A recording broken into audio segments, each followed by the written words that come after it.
o passado, né?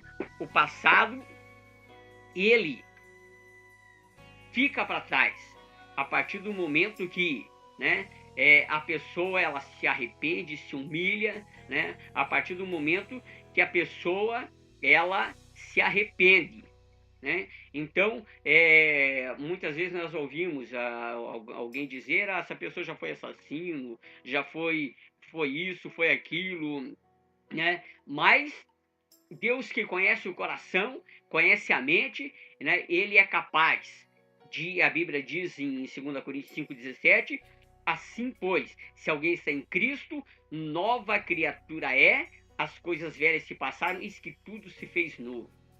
Então, esse homem, ele apresenta-se como apóstolo, e apóstolo dos gentios.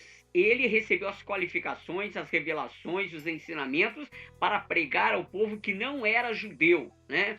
No entanto que a partir da igreja não existe nem judeu nem gentio, mais igreja, né? Todo aquele que é judeu ou é gentio, ele está debaixo da graça, né? Ele se qualifica, né, pelo sangue de Jesus, a purificação, e ele então faz parte da igreja. O que é a igreja? A igreja é o corpo de Cristo, né? Jesus é a cabeça e a igreja, então, é o seu corpo e são os seus membros. De maneira que Jesus está presente hoje no mundo através da igreja, através dos seus seguidores, né? Ou seja aquele que é qualificado como mão, como pé, né, como ouvido, faz parte de uma missão e de uma obra dada por Deus. Então o apóstolo, como o topo, né, dessa hierarquia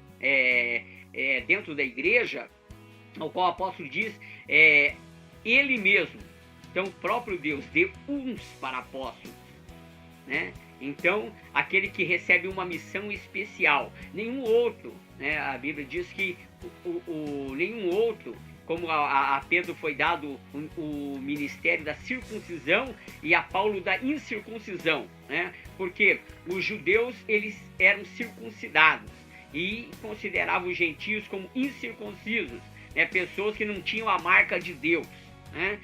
Então os desprezavam. Mas Paulo foi levado a eles, né? E as cartas que ele escreve, a igreja de Roma, que era uma igreja, a igreja de Roma, Romanos, Coríntios, que é a igreja da Grécia, Filipenses, Colossenses, Tessalonicenses, escreveu a pessoas líderes da igreja, a Timóteo, a Tito, né? Então, pessoas que ele mostrou as revelações que lhe foram lhe dadas, pessoas que recebeu instruções de procedimento dentro da igreja, né? E as hierarquias aparecem como o apóstolo. Então, uma pessoa que recebe uma missão especial, e foi o que aconteceu com Paulo. E aparece então depois apóstolos, profetas, evangelistas, pastores, doutores, e com uma só finalidade. Então, profetas, né? Evangelistas, pastores, doutores, com vistas ao aperfeiçoamento dos santos para o desempenho do seu serviço, para a edificação do corpo de Cristo. Essa é a finalidade dessa hierarquia toda, né? Visando o aperfeiçoamento dos santos, para o desempenho do seu serviço, para a edificação do corpo de Cristo.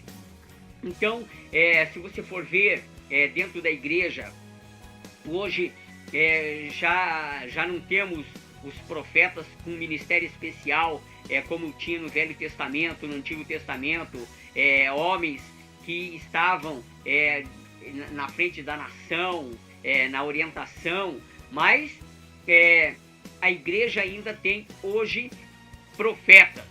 Muitas vezes a pessoa é chamada por Deus, qualificada com esse dom, com essa obra, com esse ministério, né? Profeta é aquele que fala por alguém, e queremos de todo o coração que realmente os homens falem por Deus, para realmente fazer a obra de Deus. Em 1 Coríntios, capítulo 14, a Bíblia diz que a profecia, ela é apresentada, 1 Coríntios 14, verso 3, 2 e 3, primeiro apóstolo diz assim: segui o amor e procurai com zelo os dons espirituais, mas principalmente que profetizeis.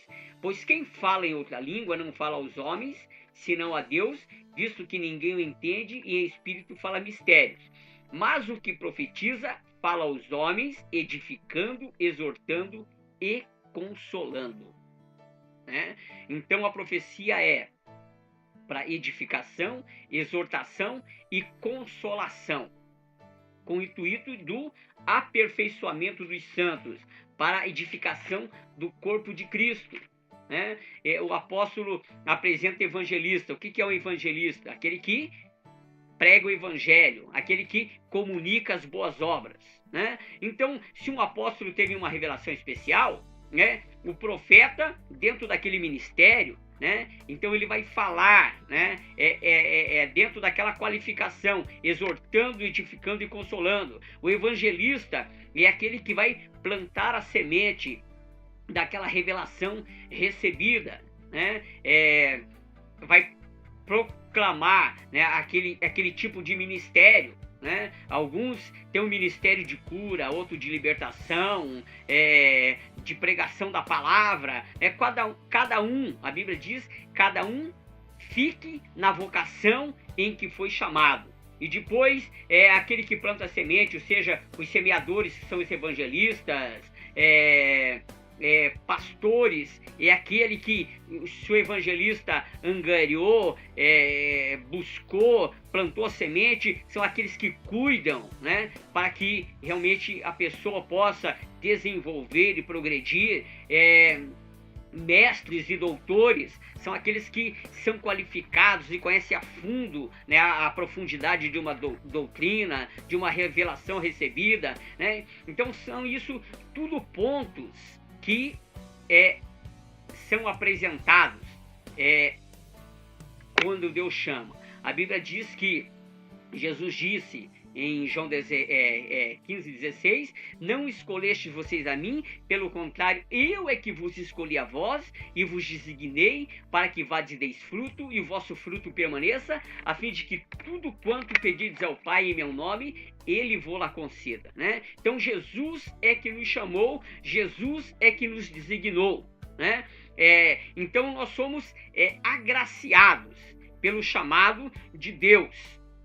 E mais que quando Jesus ele chamou os apóstolos, chamou os discípulos, a Bíblia diz que ele permaneceu uma noite toda no monte em oração. Lucas capítulo 6 fala sobre isso, né? E particularmente em Marcos 3:13, a Bíblia diz que e quando ele desceu do monte, ele chamou a si aquele que ele mesmo quis. Né? Então vejam só, Deus ele chama a quem ele mesmo quer. Né? Muitas vezes as pessoas são qualificadas por dons naturais ou por coisas alheios, né? Que nós não conseguimos e não podemos explicar. Né? Um porque tem dinheiro, um porque é bonito, um porque fala bem, ou por isso, por aquilo, né? Mas quando Jesus chamou os seus apóstolos, os discípulos que estavam com ele, que receberam seus ensinamentos, ele chamou aquele que ele mesmo quis, depois de uma noite toda em oração a Deus no monte. Então é Deus que chama, Deus mesmo é que nos qualifica, Deus mesmo é que nos envia para essa obra.